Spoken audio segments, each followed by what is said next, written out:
Hey everybody, this is Dr. Svenarich, Tom Svenarich, and welcome to the Guide to Fasting webinar. People are still signing on. I have a very gratifyingly large number of people have signed up for this webinar, so the fasting is certainly popular, and people are interested in joining us, I hope, for our community fast that we're preparing for with this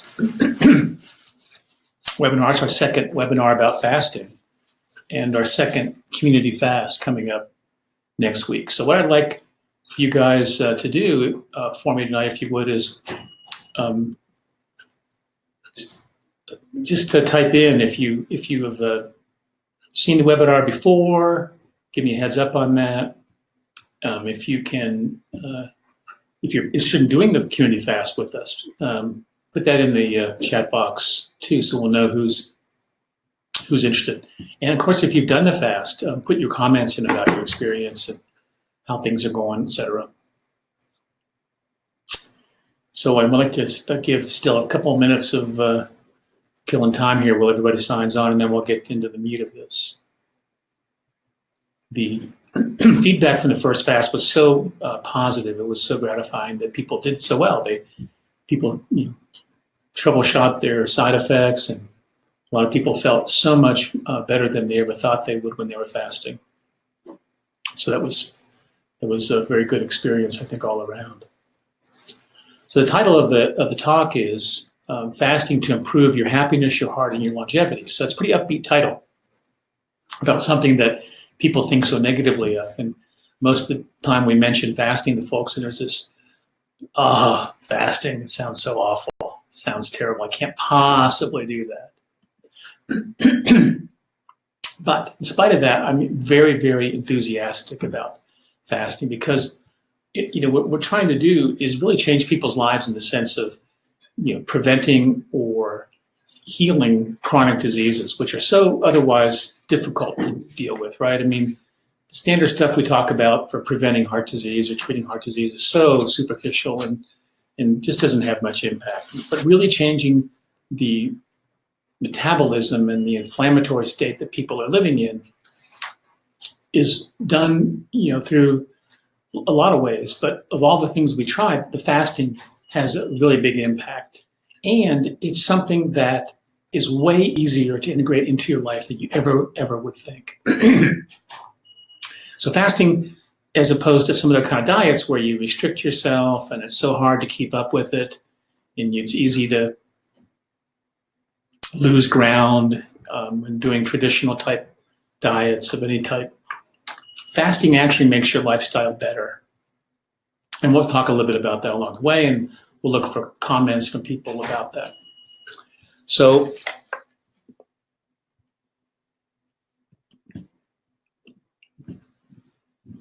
why else am I enthusiastic about fasting? Well, it's cheap. You don't have to buy anything. Second, you don't have to cook or do the dishes. And that's even back in Plato's day. He was very enthusiastic. Plato fasted for mental clarity and not to have to clean the dishes. What are we going to talk about tonight? Well, what I wanted to talk about first is I added on to this agenda were a couple of changes from last time I gave the talk, because I wanted to address the issue up front about people that are reluctant to fast. And the second thing I wanted to get higher up in the priority of talking about is, what do we mean by it? Because when we say the word fast, it just rings up a lot of different notions in different people's heads. Some people are thinking of it as, skipping a snack, or more commonly, people identify it with the process of time-restricted feeding. But we also want to think about longer fasts and see how they're fitting into our vocabulary of fasting. I want to describe the benefits of fasting and how it works, especially in the context of different kinds of fast, because time-restricted feeding type fasting has its merits, and also longer fasts, 5-day fasts, have merits, and they're different. They affect the body and have processes that overlap, but they also have processes that are different for longer fasts. And I also alluded to the fact that I think that the fasting that we do in the CCFM practice are really part of the healing of your heart. And that people that are involved in our Heal Your Heart program find out pretty quickly that we think this is an important part of that healing process. So we're going to describe the longevity effects of fasting and talk about how longevity and chronic diseases of aging are really very similar things. We're going to talk about the methods of fasting, how to choose the method that's going to be working for you. We're going to go over problems you might encounter and give you some preemptive information about how to deal with that, how to prevent them, and how to deal with them if you get them. It is clear that not everybody should fast, and we're going to go into that a bit. We'll talk about what we have going on with our program, and we're going to talk about and remind everybody that on January 13th, that for that week between the 13th and 17th, we're going to do a supported community fast at CCFM. And if you sign up for that, we're going to have the fasting ebook available, and also have the call-ins. We're going to do them twice a day this time, morning and evening. And we'll keep people able to stay in touch with us while they fast, both for the positive and the negative of it. For the positive feedback, hey, I'm doing great. How's everybody else doing? And for the negative, hey, I got a problem. Anybody know how to fix this particular problem? So that's our agenda for today. I put this slide up first because I wanted to define fasting before we talk much about anything else. So one way of fasting, and the way that everybody should live as best they can, is to not eat between dinner and bedtime. This is one way to start prolonging the period in your body when you don't have any food in it, when you have low insulin. And it's also a way for many people to improve their sleep and improve their circadian rhythm entrainment. Now, time-restricted feeding, generally speaking, it means even longer duration without food, and at minimum 12 hours. So folks that don't eat between 7 and 7 or 9 and 9 will be doing a 12-hour time-restricted feeding. Now, when the time-restricted feeding gets to be closer to 16 hours, that's more what people are really talking about most commonly when they talk about time-restricted feeding, having all your nutrition go between noon and 8 p.m. or 10 and 6 p.m. Now, intermittent fasting for short fasts would be 1 day or 2 days. Therapeutic intermittent fasting, the things that really will turn on powers of healing and rejuvenation, and here it's listed as autophagy and stem cell production, these things are all going to occur with longer fasts, 3 days or longer. All the things that restrict feeding in shorter windows, like time-restricted feeding or one-day fasts, are going to be focused on the metabolic benefits of that. And by that, I mean metabolic means burning fat and not burning glucose as much, so that you can empty your fat stores. So all forms of fasting are a tool for helping metabolic reset and weight loss, and longer fasts are way more potent for unleashing the healing effects of fasting. The reason there's also it's important to talk about the duration of fasting is because a lot of times it's good to ease into it for some folks. They're not ready to jump into a 5-day fast. And that may be an emotional reason that it just seems scary, or there may be real reasons in the sense that the metabolism isn't going to tolerate longer times of fasting. So folks that have issues with cortisol, elevated stress, people who have a lot of history of having a high sugar intake, are not going to tolerate longer periods of fasting until they kind of get used to it and fix those underlying barriers like stress.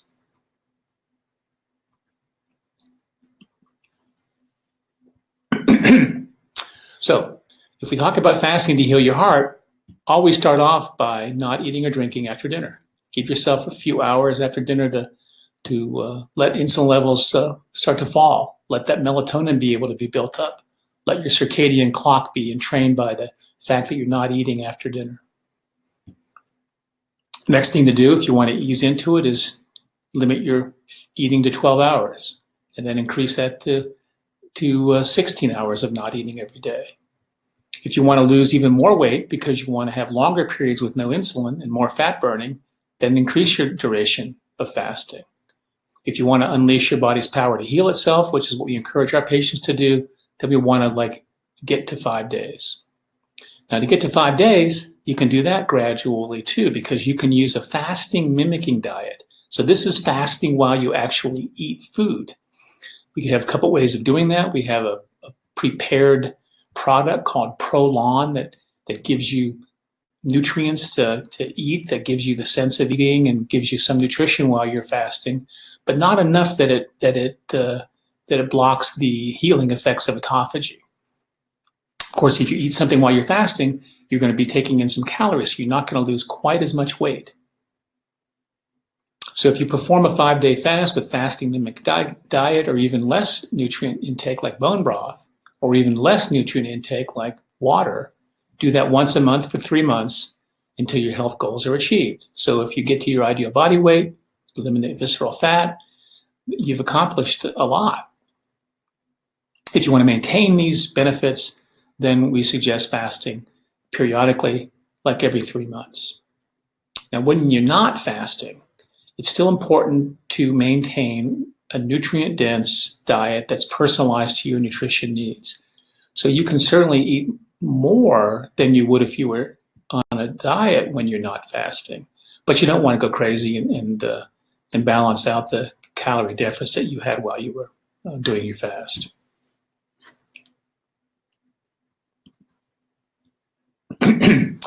Now, when people talk about the fact that you need to eat multiple times a day, that's just clearly wrong. The only reason that we were told to eat multiple times in a day is to sell more food. Our ancestors certainly didn't do that. They had to deal with episodic availability of food. The standard American diet, of course, is all about selling food. So don't believe anybody who says that it's important to eat more than enough.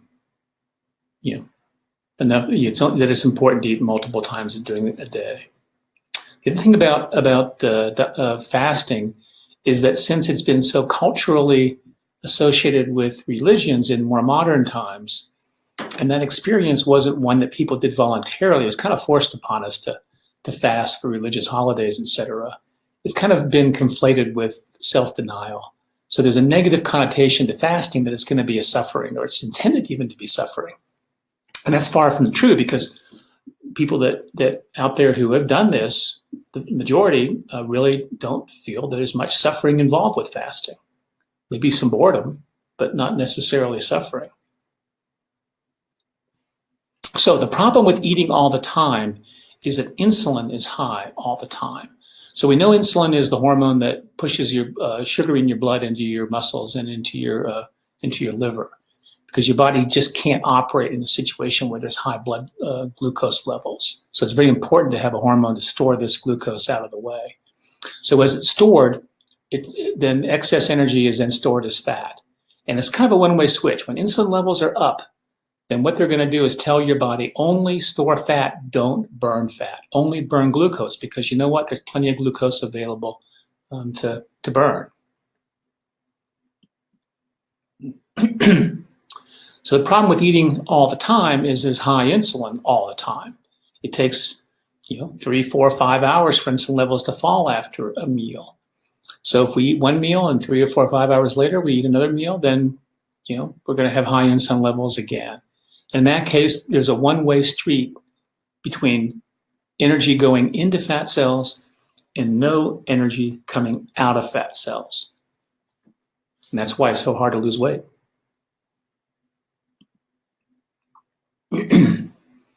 High insulin stores the fat in places that can be obvious. We can have subcutaneous fat, but the damaging fat is the visceral fat, the fat that gets stored around our internal organs. We think about the area around the bowels as the most common place we get visceral fat. But you know where else it goes? It goes around the heart. And fat around the heart is clearly, undeniably associated with heart disease. It's associated with atrial fibrillation. It's associated with heart failure with preserved ejection fraction, when people's hearts don't relax correctly, which is very common It's associated with coronary artery disease because fat around arteries helps inflammation move into those arteries. And so the visceral fat problem with heart disease is gigantically important. When visceral fat accumulates, it sends out inflammatory messengers called cytokines, which tell the body that it's inflamed. We measure visceral fat several ways. We can measure it by BMI, which is not very accurate because if you have high muscle mass, you'll have high BMI, which is the weight normalized to the height. We can measure waist circumference, which tells us a fair amount. We can also do body composition. So in our practice, we use the body composition analysis to get a measurement of visceral fat, and we can track that along with muscle mass. So we can see that if your fasting regimen is doing what it's supposed to do, muscle mass will increase and the visceral fat will decrease.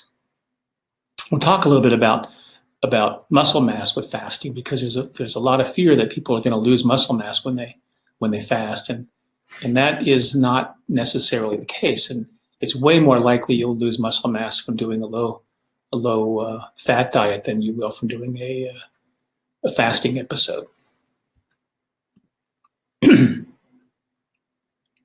So the problem with high insulin goes beyond gaining weight. As I mentioned, the cytokines that come from fat influence the body in many ways. And the symphony of problems that come from high insulin has got a label that's called metabolic syndrome. Metabolic syndrome is characterized by having elevated triglyceride levels in the blood, low HDL levels in the blood, often elevated LDL levels in the blood, and also high blood pressure, weight gain, diabetes or prediabetes. And then other problems that kind of center around metabolic syndrome include things like, well, all forms of heart disease, of course, but also other weird stuff like polycystic ovary disease and osteoporosis and osteopenia, sexual dysfunction, low testosterone. So the metabolic syndrome associated with the increased insulin and visceral adiposity is far-reaching in its impact on the body.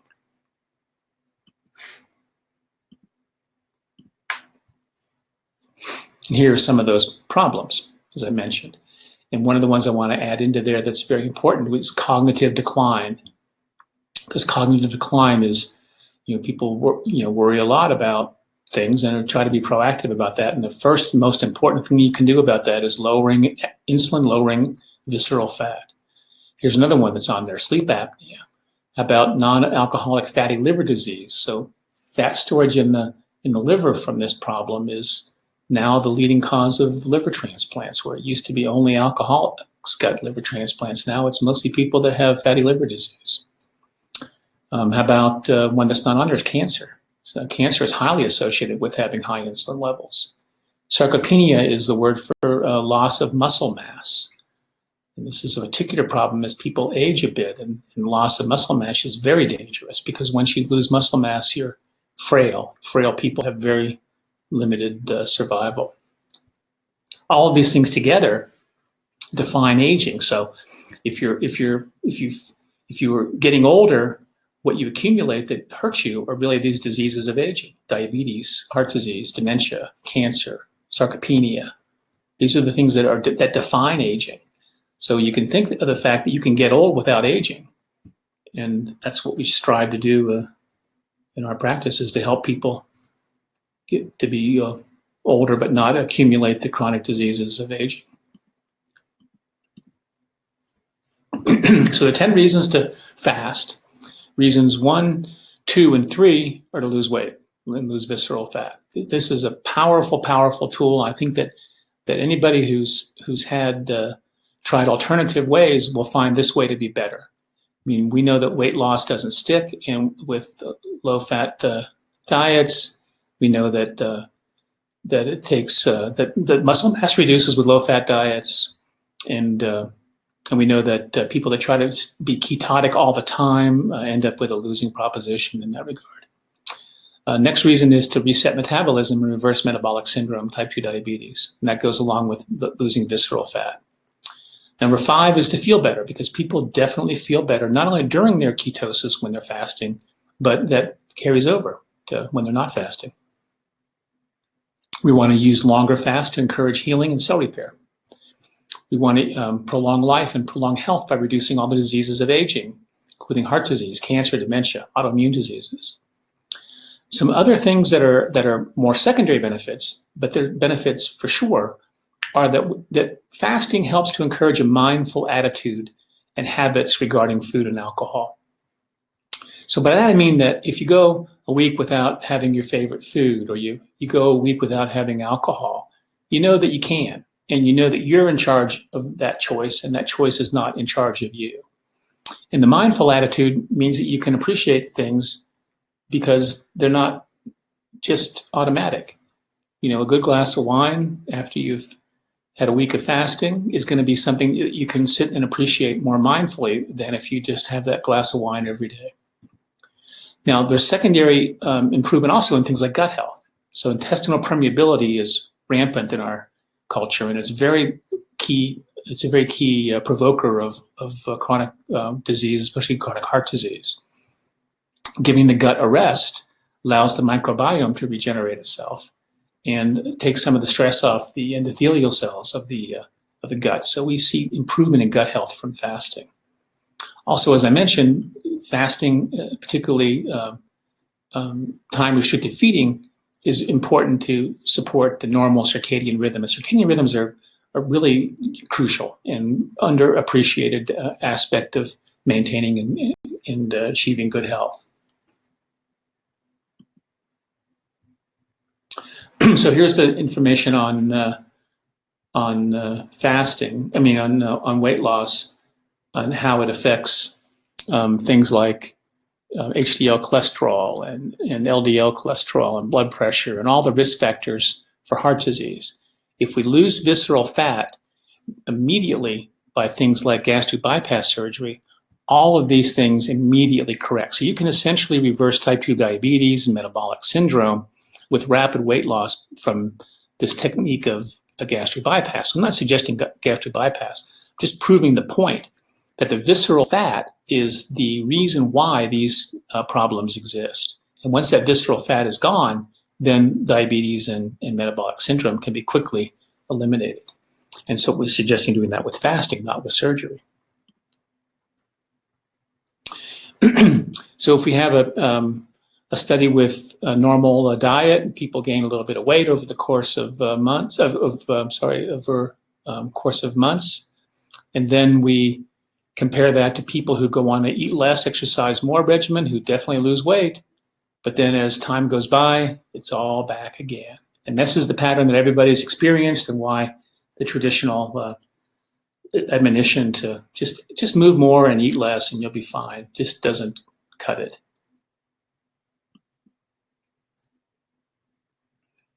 So here's some diagram that shows a pattern of glucose going up. And of course, if glucose goes up, insulin goes up. They go hand in hand. When you're burning glucose, you're not burning fat. Ketones are the form of fat. It's a metabolism of fat that allows the fat to be burned in cells. And we see that when we're eating all the time, glucose is high and ketones are low. In the middle section, we have a person who's fasting, and we see that everything switches over to burning ketones. And then all it takes is a period of time with no insulin levels, and the ketone levels go up, and that's what we burn. And the brain loves this.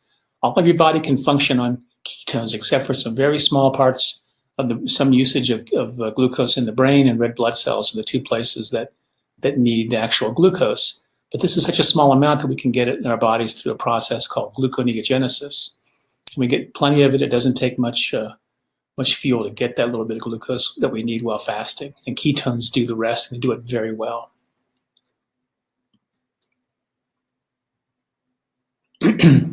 To reset metabolism and reverse metabolic syndrome is one of the really important goals. So think about your body has choice of using one or the other of fuels, glucose or ketones, and not both. It has to kind of switch back and forth from one to the other.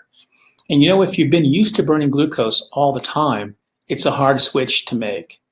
If you switch over to burning ketones, and then you switch back to glucose, and then you switch back to ketones again, the more you do that, the easier it becomes, not only for your metabolism, but secondarily on you as far as how you feel when you make that swap.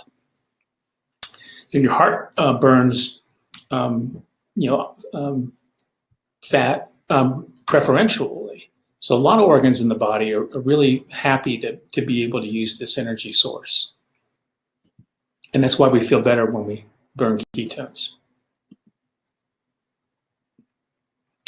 Here's the picture that emphasizes the effects of longer fasts on repair processes.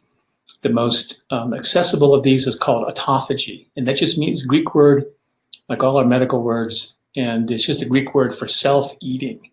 So why'd you eat yourself? Well, you eat the parts of yourself that aren't healthy. So proteins get worn out, they get bent, and they get damaged into abnormal proteins called amyloid. And if they gum up the works, well, you get demented, or you get your heart to not work, or your kidneys fail. But if you can have processes in your cell that eat up the damaged proteins and eliminate them, that's autophagy. Same for cell parts that are damaged. So I put this couple slides in from the deck to explain about what these processes mean, kind of in a science nerd way. So there are 4 sensors our cells have that sense energy and nutrition. And there's the insulin system that senses carbohydrates, sugar. There's a system called mTOR, which is turned on when there's protein present, specifically the building blocks of protein called amino acids. And that is particularly some amino acids, like leucine and methionine. And then there's AMPK. AMPK senses energy. So the body's currency in energy is called ATP. When ATP is metabolized, it becomes AMP. And so when there's low energy, AMPK is elevated, and this is a sensor that tells the body that energy storage are low. There's also things that sense energy through a chemical called NAD, which is present in our mitochondria when we're making energy. And there's stresses on a body that are stresses of high temperature, low temperature, lack of nutrients, etc., that stimulate a chemical called sirtuin, which is involved in this process. So this all goes together so that when there's carbohydrate present and protein present and energy is present, the sirtuins and AMPK are silenced, the mTOR and insulin are activated. So mTOR tells the body to make proteins, to grow, to differentiate cells, to make muscle, to make brain cells. It's very important that we have mTOR to help us to do these functions. The insulin tells us to have glucose metabolism and also to enhance the growth stimulation. When we have glucose metabolism, of course, we're not burning fat, and we store fat as energy for future use. So essentially, it's designed to be a mechanism to help us be prepared for the next fast. If, however, we stay in the high energy state, what we end up doing is have oxidative damage because of free radicals being generated by this process. We have damaged proteins that don't get cleaned up. We have mitochondria that fail, and we have damaged DNA that makes us older. So the problem of staying in the high energy state is what leads to chronic diseases like heart disease and all the rest of the diseases of aging. If we're in a low energy state, then the insulin's turned off, the mTOR is turned off, AMPK and sirtuin are turned on. Well, what do? Well, the AMPK is what turns on fat burning and ketone metabolism. And the sirtuins are what turn on the autophagy and develop stress resilience and develop mitochondria regeneration and production of stem cells. Now, of course, we can't stay in that situation either, because what happens with persistent low energy is we starve and die. So what we want to do is cycle back and forth between the two of these things. Here's what fasting does to this system. So this is just another diagram to show the same thing. With fasting, we block the insulin. I think I can use my little fancy tool here.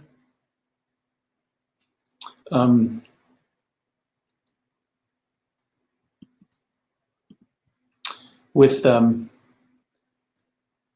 fasting, we block the insulin, and therefore we get that benefit. We stimulate sirtuin, and exercise does the same thing. There are also some supplements that do that, like resveratrol. We stimulate AMPK, and we inhibit mTOR. And exercise, again, does the same thing. And some supplements like metformin and rapamycin can do the same thing. Another supplement called nicotinamide riboside can do the same thing on sirtuin. So there are ways to hack this pathway with supplements. But the question would be, why is that better than just exercising and fasting? It seems to me that that's a more predictable and natural way without side effects to accomplish this.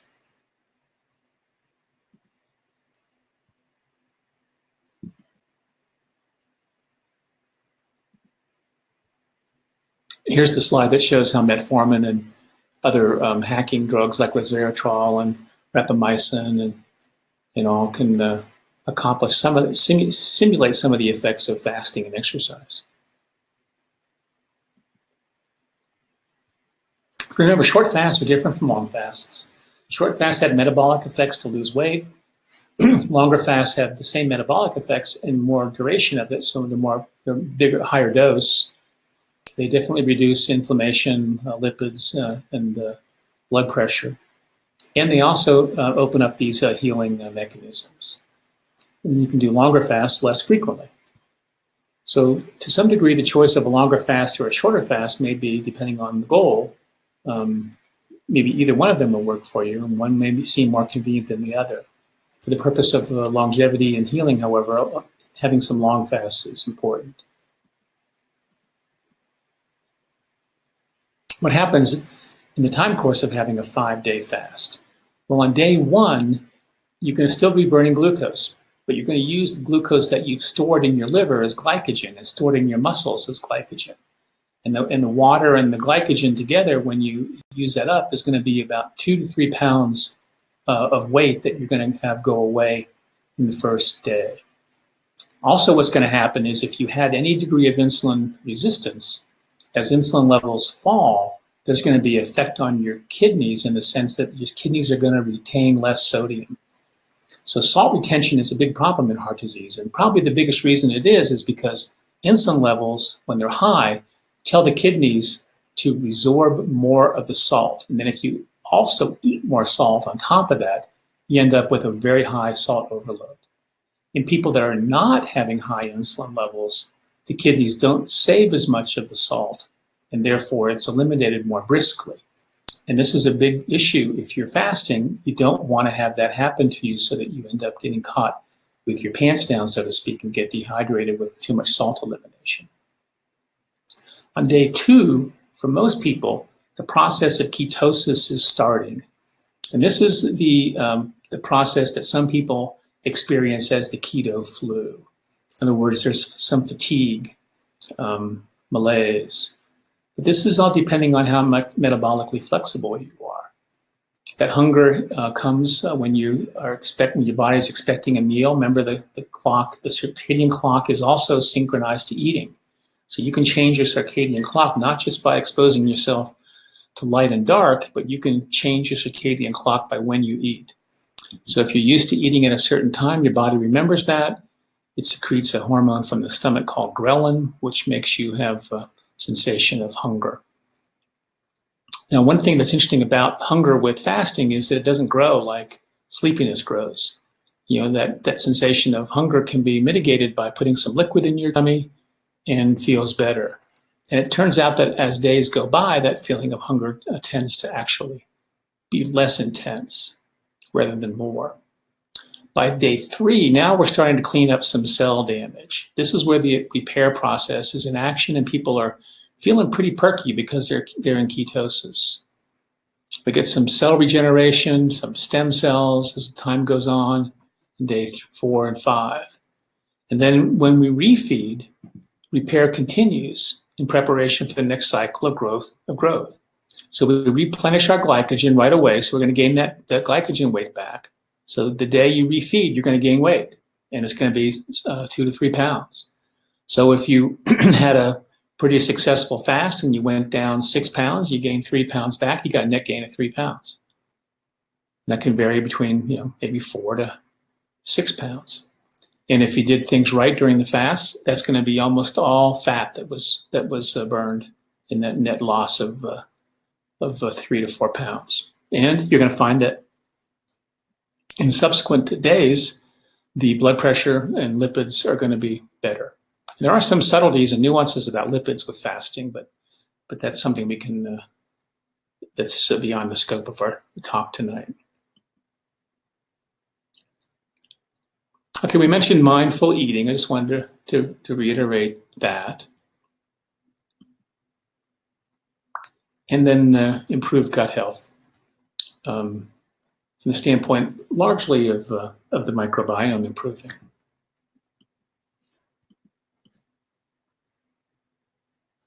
And also, as I mentioned, it's not just light that stimulates and trains a circadian day-night rhythm. It's also timing of food intake.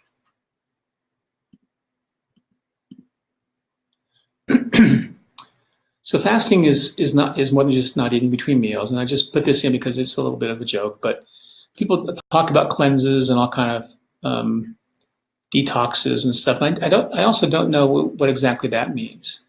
There's some idea that if you don't have poop in your gut, that's somehow healing. And I'm not certain there's any physiologic basis to that. I think pretty much all the benefits of these maneuvers are related to how well they induce a fast. So if you're doing a fast and you take in a lot of calories of sugar with juices, you're probably not going to get the fasting benefit of it. You're just going to have an empty gut for a while. So think about fasting in terms of circadian eating, time-restricted feeding, short fasts, and long fasts.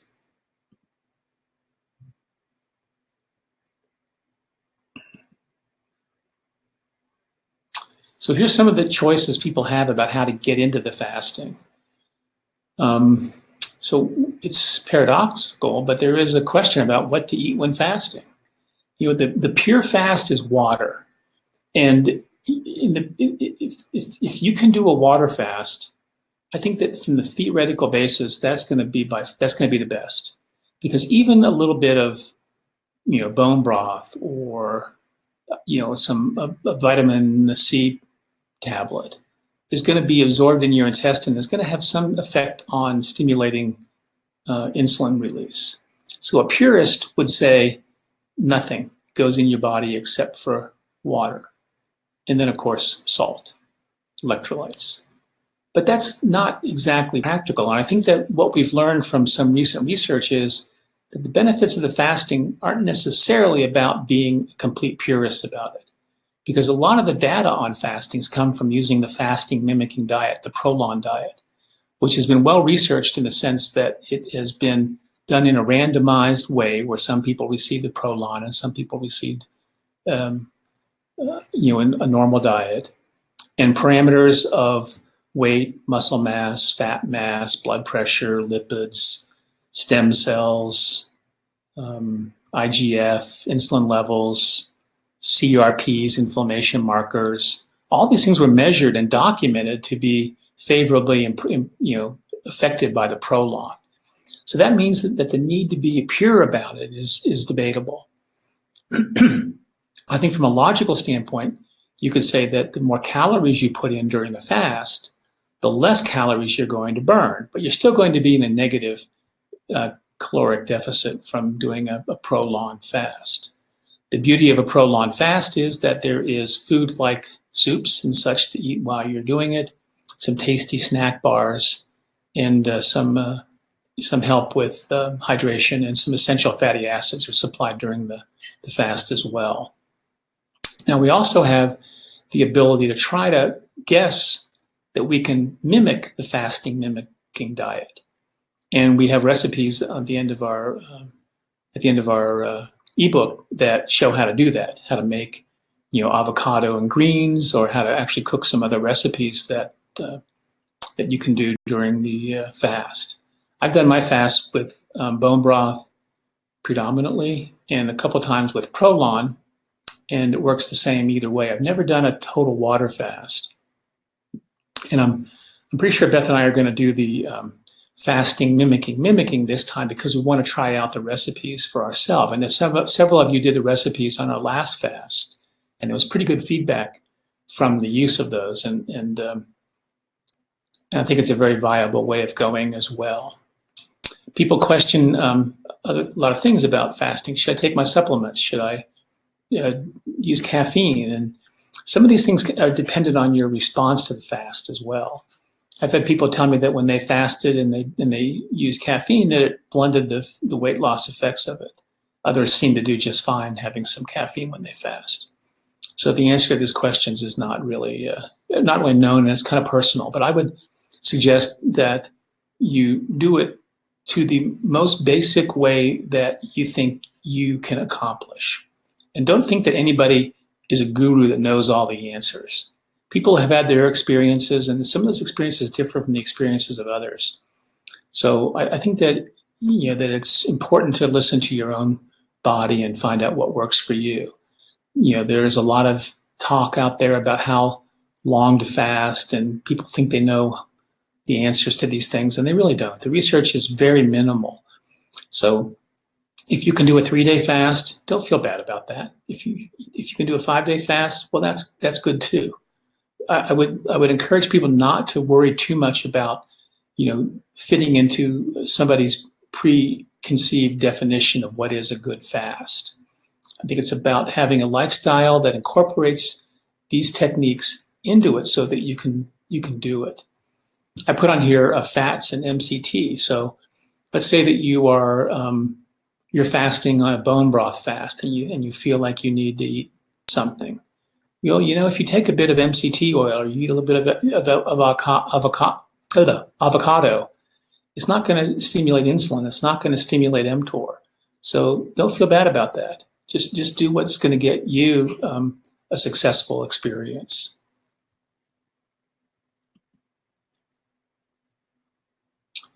Bone broth is a way to do this because it's satiating. It's a good way to not feel hungry. Gives you some flavor, gives you the simulation that you're doing some eating. I think that the meal time is one of the biggest things you need to account for when you're fasting. Because if you're in your house and everybody else in your house is eating and you're twiddling your thumbs, it's going to be a bit hard for you. If you are fasting with your family and you plan to take a walk instead of having dinner, well, that's going to be much better. I'm a little bit lucky because Beth, on 1 or 2 nights a week, works in the yarn store, and it's just me and Gus, then my dog. So Gus and I can go on a long walk on fasting nights and distract ourselves from being home alone with the refrigerator. Electrolytes are crucial in fasting. As I mentioned, there's a real strong tendency to get sodium depleted and magnesium and potassium depleted. And so I think that supplementing with electrolytes while you're fasting is very smart. And we encourage people to use either Ultima Replenisher or some similar electrolyte that isn't contaminated by a lot of artificial ingredients. The keto flu is a reaction to changing from carbohydrate to ketone metabolism. It's aggravated by dehydration, and you can mitigate this by taking a little bit of calories. And so bone broth or a little bit of fat will help you to deal with that. So, we discussed a lot about how much bone broth you can eat and all that, and does it support ketosis? Does it support autophagy? I think it does, and I think that what convinces me the most about this is the experience of using the fasting mimicking diet, because even though people in the fasting mimicking diet took in some calories to the tune of 400, 600 calories a day, they still achieved all the benefits of longevity based on biomarkers.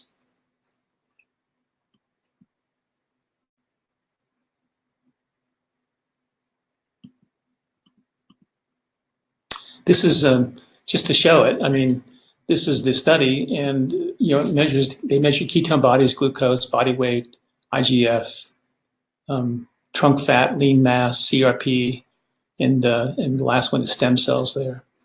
And they showed the benefit during fasting and then even protracted benefit post-fasting. So there's scientific data around all the conclusions that we drew about the benefits of a 5-day fast, even with prolong. This is an example of the fasting mimicking recipes.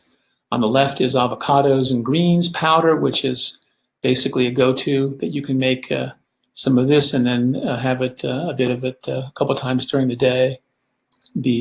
On the right side is the recipe for the carrot walnut soup.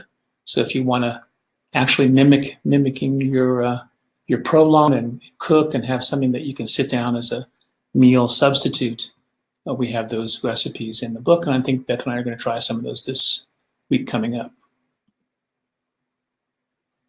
What to eat when not fasting is crucial, because you can undo all the effects of your good work with fasting if you are gluttonous in the non-fasting time. So that's where we want to maintain a nutrient-dense diet for people that tolerate or thrive on a moderately low carbohydrate diet. That's going to be ideal. Certainly a moderate to low carbohydrate refeeding is comfortable for people. You want a comfortable but not terribly excessive caloric intake, and you want to practice mindful eating all the time. Some people practice ketosis even when they're not fasting, and that's perfectly fine. That just extends your benefits of weight loss.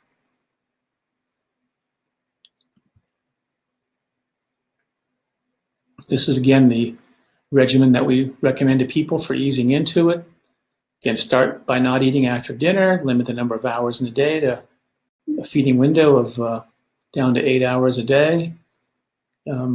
Lose weight, lose visceral fat, make longer fasts occur. Unleash your power of healing by doing 5-day fasts. If you want to start with a fasting mimicking diet to ease into it, otherwise do a bone broth fast.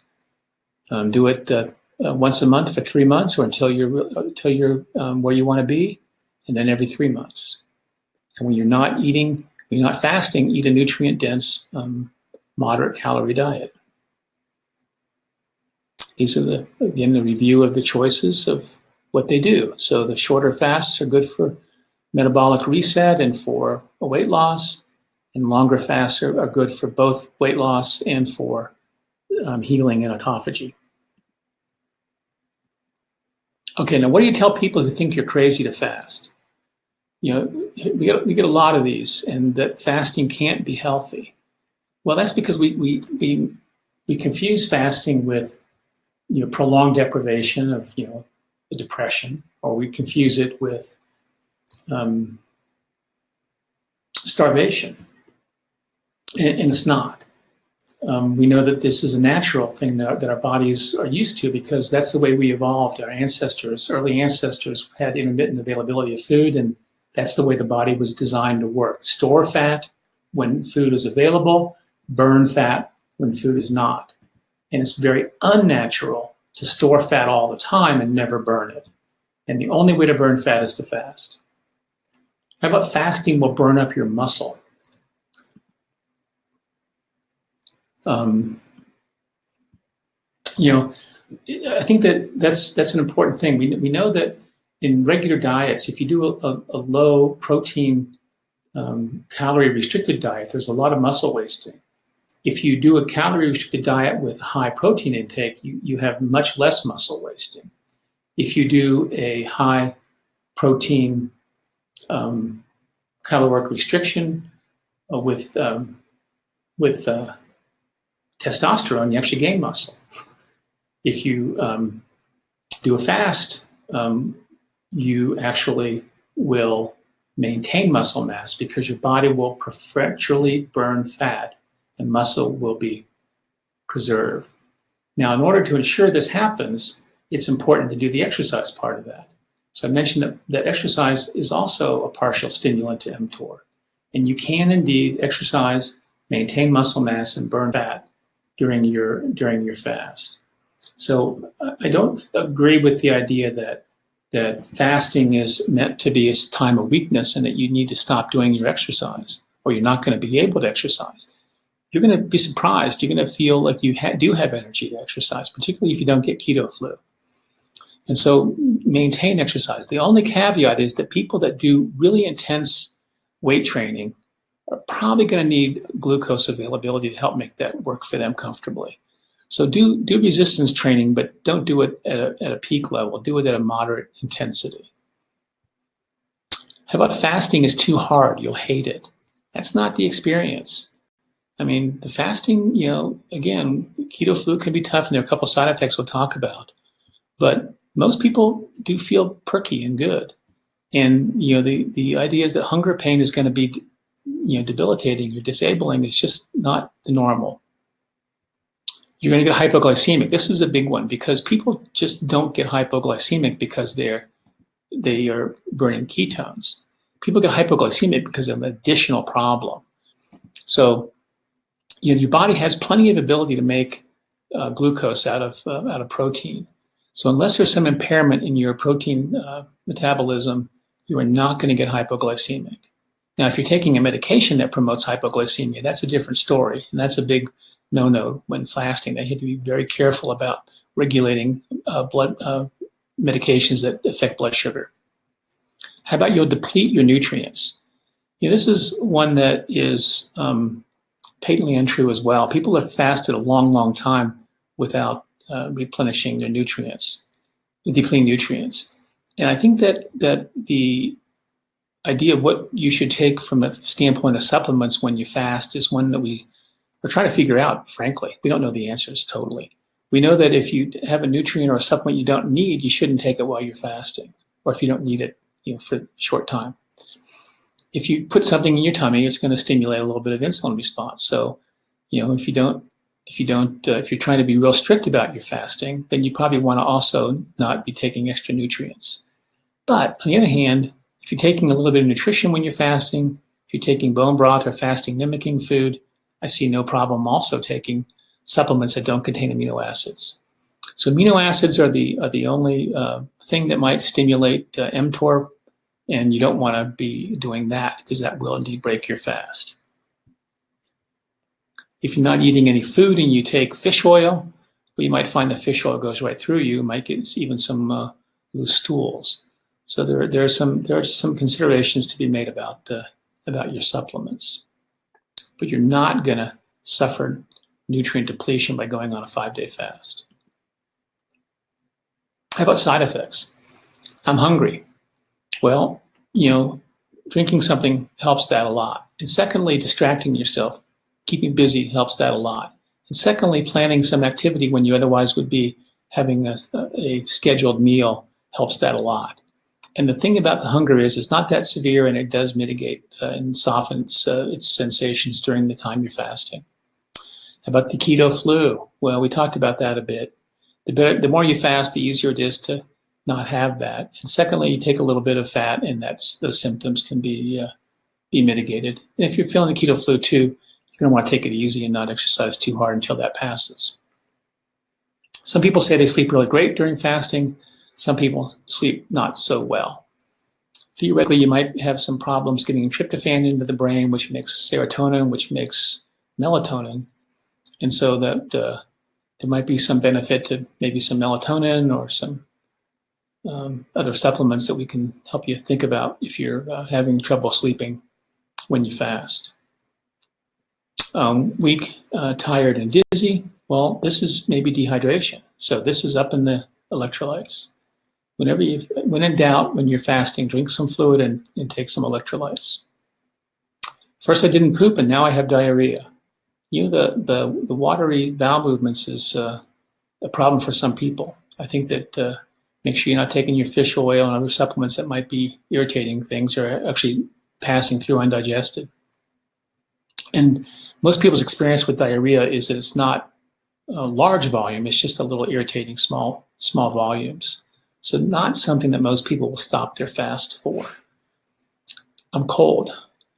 Well, I have my picture of my Ohio State Buckeyes socks on there because putting some socks on my feet sleeping at night is really one of the good ways of just staying warmer.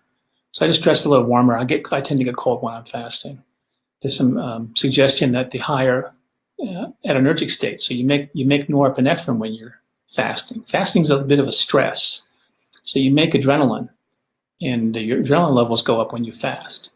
And this constricts the peripheral circulation a little bit, can help you tend to feel cold. So if you put some socks on, you'll be better from that. That high adrenaline level is also kind of a good thing, because adrenaline levels are what change your fat from white fat to brown fat. And white fat is the damaging fat, and brown fat is the fat that burns calories and helps you have a higher metabolic rate. And the truth is that people do have a higher metabolic rate when they're fasting. And that's a good thing, because in other situations like calorie restriction, metabolic rate tends to fall as much as 30%, which is why people that calorie restrict have to keep on restricting more and more and more, because their metabolism is slowing and they have to eat less and less and less just to stay in the same place. That doesn't happen with fasting. Metabolic rate actually increases. And if you make more brown fat, your metabolic rate will stay higher even when you're not fasting. Hypoglycemia is rare, but does happen. If you're on diabetic medications, taking antibiotics, you have an infection, have any problem with your liver and kidney, which would make the gluconeogenesis. If you have no cortisol in your body, you have adrenal insufficiency, well, you're going to be sick anyway. But in these circumstances, these are the people that are prone to developing hypoglycemia. So, if you get those trembling and heart pounding and sweating and hungry and lightheaded and all, well, that's, symptoms of early low blood sugar. And of course, if you get confused and almost pass out, well, that's a big deal. But I wouldn't think that people that are not in a high risk category have much to worry about with this. But knowing about it is still very important in case. Who should not fast? I think this is pretty relevant. The people that were prone to hypoglycemia, as on the previous page.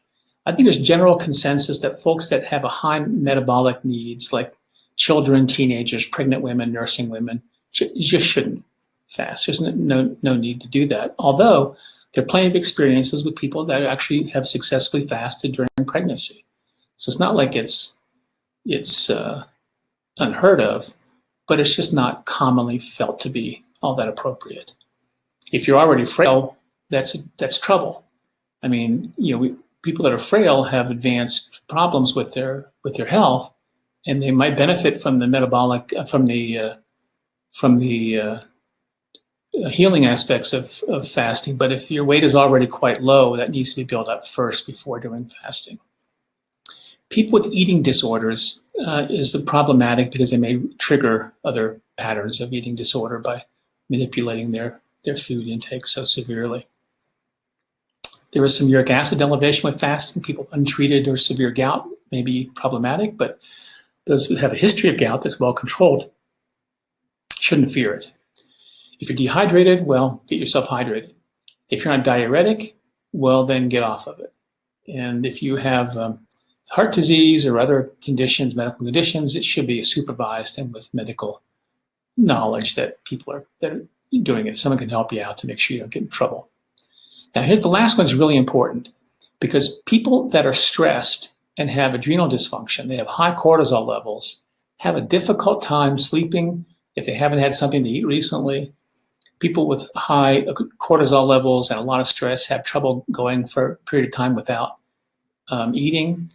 People that have high cortisol levels and adrenal dysfunction and stress tend to have a roller coaster ride on their glucose levels. So all those things are going to make it difficult to fast. Now, it doesn't mean you can't do it, but those things have to be at least a little bit controlled before even thinking about the idea of doing a prolonged fast. Now, on the other hand, shorter fasts and time-restricted feeding might be one of the tools you use to help you get this stuff under control. But this is something that a lot of people will need supervision and guidance with. How do you prepare for fasting? If you're, I think that walking into it blindly isn't the greatest thing. But I think that, again, we want to make sure that you've done some preparation to control your stress before fasting, have a mindfulness practice as well, and establish a nutrient-dense diet before tackling a fast. Because fasting doesn't work if your diet when non-fasting isn't in a good place. Make sure you're sleeping okay before you fast, because you might not sleep. You might sleep worse if you're fasting. So, and establish a supportive environment. This is crucial. If everybody in the family is taunting you with food while you're fasting, it's not going to last very long. So you need people that are positive influences around you. And if you have a doctor that says this is stupid, I would, stay away from him for at least a while. And if your family isn't on board, well, maybe it's the time that they got to be on board by listening to the replay of this webinar. Our group fast, I didn't change this slide. It's going to be actually January 13th to the 17th. We're doing conference calls for everybody who wants to give feedback or ask questions, both morning and evening. Do we set on times on that? 8:15 and 6:30. 8:15 and 6:30. We're going to do call-ins.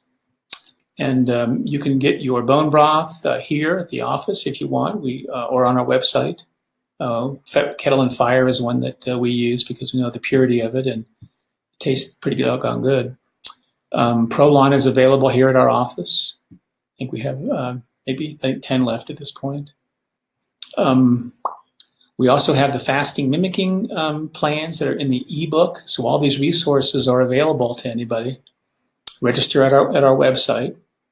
And if you'd like to get body composition or any feedback on lipids before and after, that's great. For the standpoint of curiosity, I'm going to measure ketones during my fast this time because we're doing the fasting mimicking. So I want to be sure that it actually results in ketosis. So I'm going to be doing blood ketone readings, and I'll report those to the group as we go.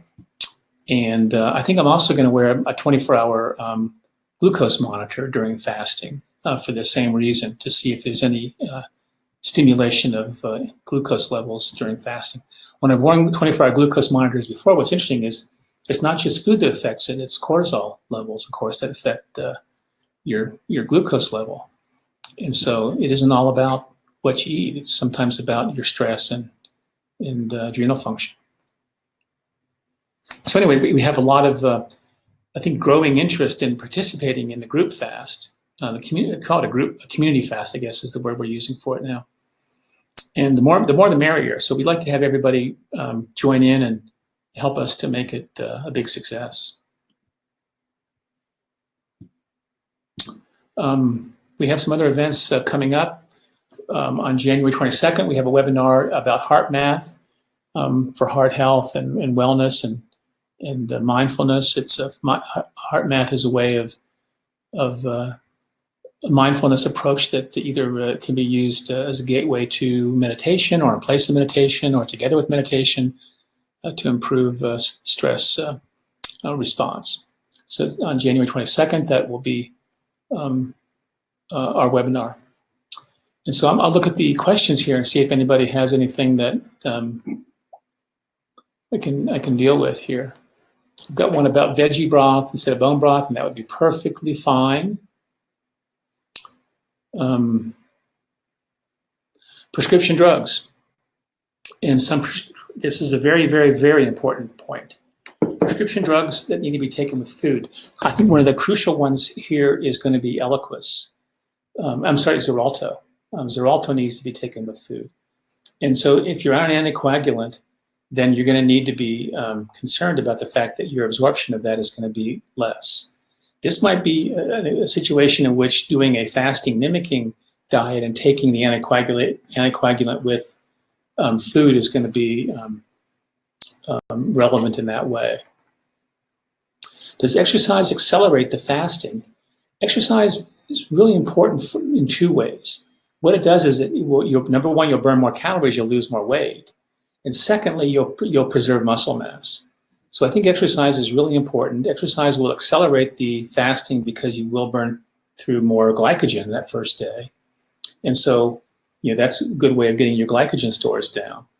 But I think that it is important to exercise when you're fasting.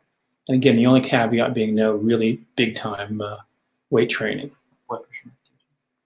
Blood pressure medications are really important too. I think that if you're taking high doses of blood pressure medications, you're going to want to, number one, be prepared to change the dose by taking your blood pressure medications daily. I'm taking your blood pressure levels daily, and you're going to want to be in communication with your doctor about that issue. And if you're on significant blood pressure medication, you're going to want to do this fasting with the consent and with the guidance of your doc. Diabetes meds. Diabetes meds are another really big deal. You need to do, if you have diabetes meds, you definitely need to have your doctor supervising your fast and gauging your diabetes medications. And he may instruct you to empirically reduce the doses, and you're going to be doing glucose monitoring intently during the time of your fast.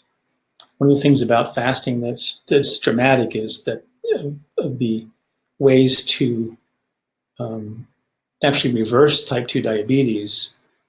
First there was some traction with ketogenic diets, and it certainly does help. But I think fasting is even more potent way of helping to lose the visceral fat that mediates the progression to diabetes.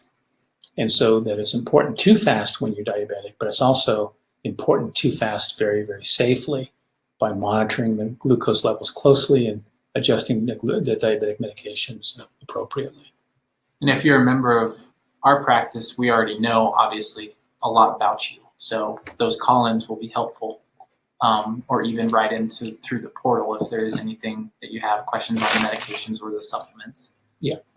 And remember that we're not practicing medicine by webinar. So what we're talking about here isn't medical advice. We're advising you to talk to your doctors about these issues as well.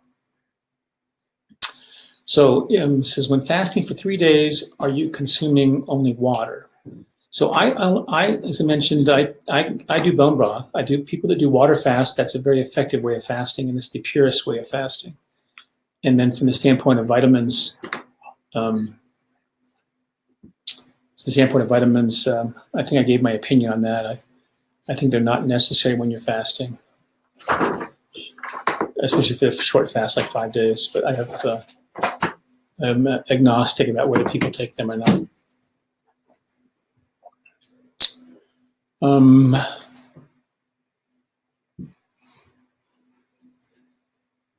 Hit the refresh. Can everybody hear now?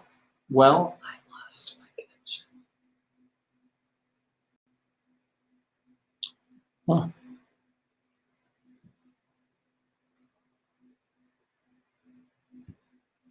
Can someone give me feedback? Are we hearing it now? Okay, great. Okay, good. We must be back on board. So there was couldn't hear about the blood pressure meds. So what I said about blood pressure meds, I'll reemphasize the important things. Number one is we're not practicing medicine by webinar, so everything I say is to be filtered through your doc. And the second thing I want to say is that if you're on medications and fasting, diabetic medications, particularly, and blood pressure medicines as well, you need to monitor your blood sugar or your blood pressure very closely while fasting, and be in communication with your doctor about changes that you might need to make, either preemptively or during the fast, if you have changes in these needs for these medications. And I think that diabetes treatment with fasting is very effective, but it is very tedious to be able to deal with the medications and the possible changes of glucose levels while you're fasting, but it's worth the effort for most people. Here's one about history of SZ, seizures. And seizures, this is, again, medical scope, so I think that this is something to talk to your doctors about. But I'll say in general, ketosis is good for seizures. As a matter of fact, ketotic diets have been approved for that indication, to help the brain work on ketones, at which it does most effectively, and therefore there's less problems with seizures on ketosis. But again, this is a significant medical condition that requires your doctor's input. And here's a question: I'm not a CCFM patient. Can I be in the group call-ins? The answer to that is yes. Better to become a CCFM patient.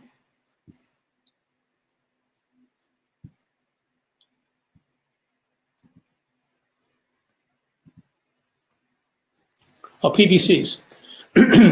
So this is a heart disease and fasting question. So one of the things to know about fasting is that the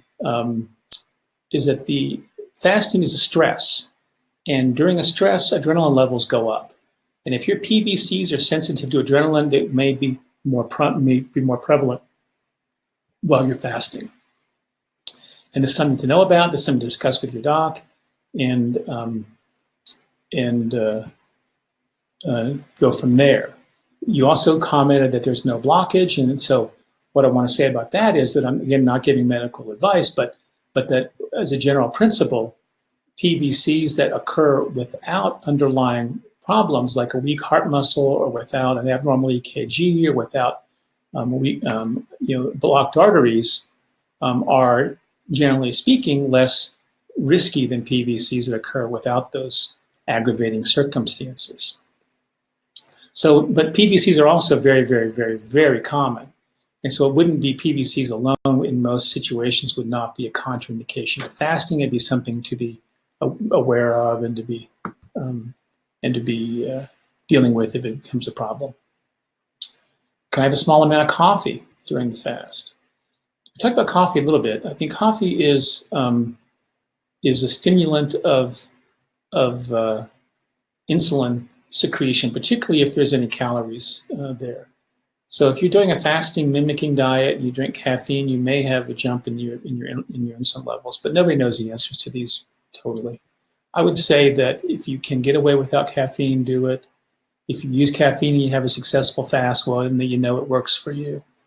If you have caffeine and you don't have that great of a successful fast, if your weight loss isn't what you thought it should be, next time you try it without the caffeine.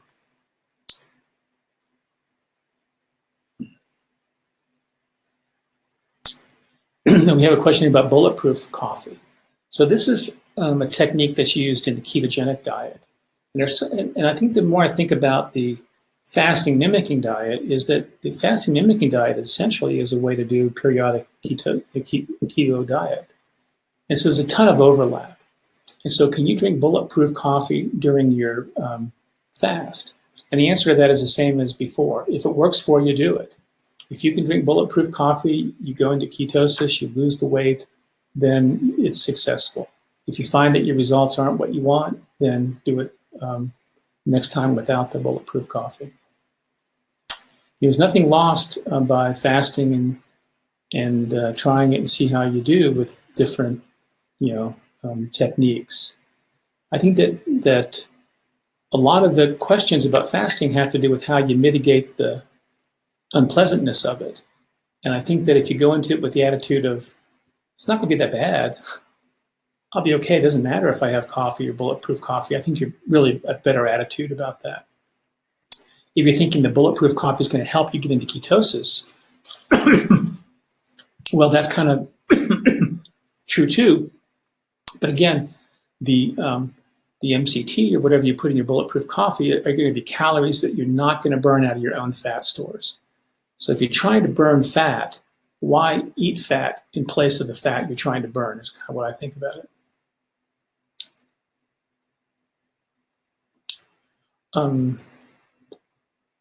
There's something on my mind I wanted to get out, but now I lost it.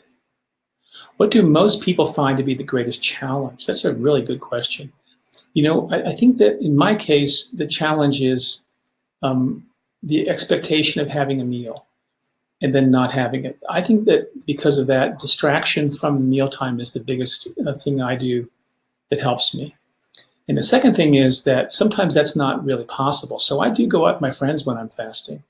And I'll go to a gathering, and I've got some groups I belong to, and that they have food and drink. But I'll still go, but be prepared to have something else. So, for example, like if we go out, you can have a glass of soda water with some bitters in it, something that gives you a little flavor and gives you the appearance that you're participating socially. So I think just planning the time. I think the thing that people have the greatest challenge to overall, though, is the fear of hunger and the expectation of hunger. And if you expect to be hungry, I think you're going to be. If you expect to be annoyed by being hungry, I think you're going to be. So I think an attitude adjustment going into it is really helpful. I'd add too on the when you do fast, you don't have to worry about what to eat, and you'd be amazed by how much time you have. Yeah, that's the thing. No dishes to do, right? That's what Plato said. So that's great. Is fasting easier if you're already in ketosis? Yeah, if you're already in ketosis, you're essentially almost fasting. So I think that that's true. I think the only difference between ketosis and fasting is the lack of stimulation of mTOR when you're fasting. So if you're already fasting, you're not going to have to transition into ketosis. So the answer to that question is yes. Comes and goes, hunger, absolutely. And yeah, that's a very cogent observation. And that's a funny thing because you feel hungry and then a few minutes go by and all of a sudden you're not hungry again. It's like, well, that was easy. Staying busy. Yep. Stay busy, get distracted, drink something.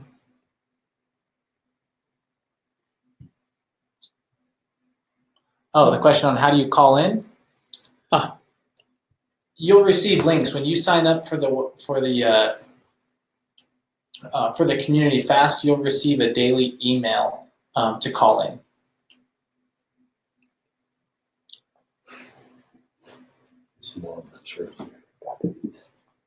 Is there questions? This one's not down there. Some of you might have already Okay. answered. Let's see. I thought I did that one. Oh, adrenal issues. Here's one that is fasting okay for people with adrenal issues, and that I mentioned that's problematic, in that folks that particularly have people that have high cortisol levels are going to be prone to getting hungry and have disrupted sleep and having roller coaster glucose levels. People with low adrenal levels are going to tend to be dehydrated and need to support their electrolytes.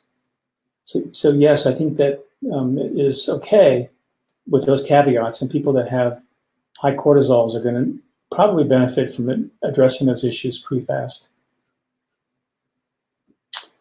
And I talked about the exercise.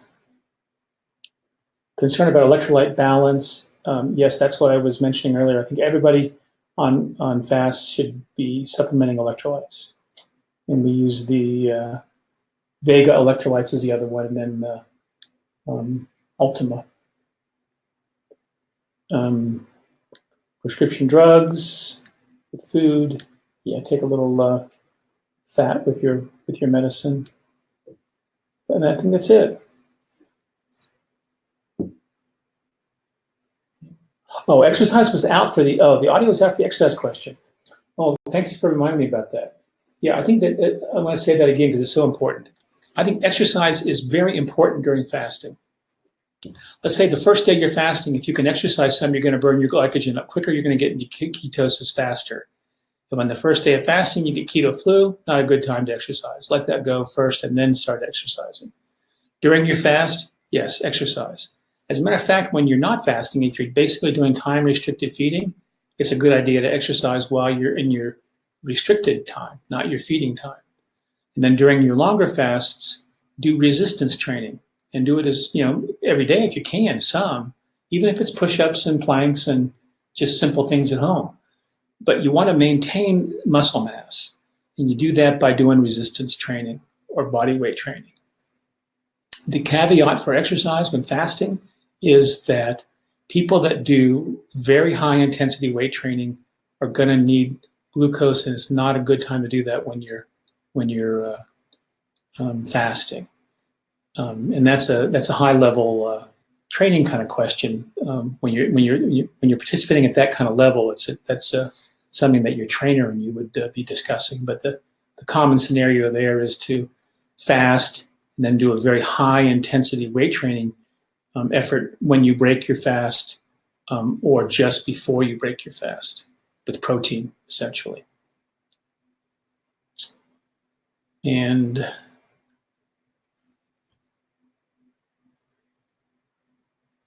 high pH water with electrolytes be recommended as an option to just electrolytes? I have no opinion about that.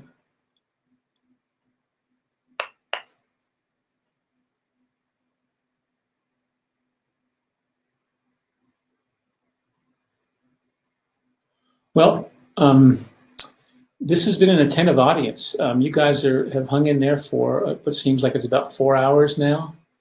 And this is long enough, it qualifies as almost long enough to be a short fast. So I want to encourage everybody to sign up for our group fast, even if you're just going to do a little bit of fasting. And so if you do just a little bit of fasting, you just do it the way it works for you. That's the number one rule. With fasting, nobody knows the answers. If they say they do, they're wrong. And what works for you is what's the best. Fasting is a demand on your lifestyle. And if you can fit it in a way you can fit it in, depending on what your family situation is and your work situation, you got to do what you can do. And I wish you all the best of luck with it. I think it's, again, the most powerful thing we can add into our lifestyle that's going to help us heal our hearts. And it's also, I think, enhances our lifestyle. And I'm going to sign off. Thank you all.